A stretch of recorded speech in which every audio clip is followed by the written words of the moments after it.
একটি সেলফি তোলার মুহূর্তই পরিণত হলো বিভীষিকাময়। পাকিস্তানের নয়নাভিরাম সোয়াত উপত্যকায় আনন্দ ঘন পিকনিক মুহূর্তেই রূপ নিল স্বজন হারানো কান্নায়। 27 জন সকালে সোয়াত নদীর তীরে নাস্তা করছিল একটি পর্যটক পরিবার। এ সময় তাদের সন্তানেরা নদীর পানিতে নেমে ছবি তুলতে গেলে আকস্মিক পাহাড়ি ঢল সবকিছু ভাসিয়ে নিয়ে যায়। পানির ভয়ঙ্কর স্রোতে ভেসে যেতে থাকা সন্তানদের বাঁচাতে ঝাঁপিয়ে পড়েন পরিবারের অন্য সদস্যরাও, কিন্তু তীব্র স্রোতের মুখে অসহায় হয়ে পড়েন তারাও।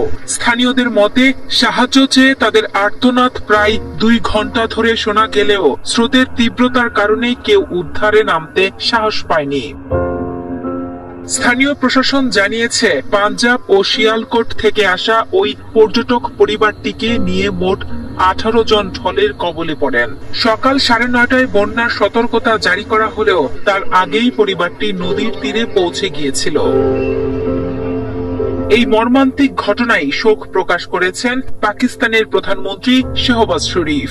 এখনো নিখোঁজদের সন্ধানে 80 জনেরও বেশি উদ্ধারকর্মী এবং স্থানীয়রা অভিযান চালিয়ে যাচ্ছেন। প্রতি বছর বর্ষা মৌসুমে হাজার হাজার পর্যটক পাকিস্তানের উত্তরের এই উপত্যকায় ঘুরতে আসেন, কিন্তু এবারের ভ্রমণটি একটি পরিবারের জন্য চিরস্থায়ী কান্নার কারণ হয়ে রইল।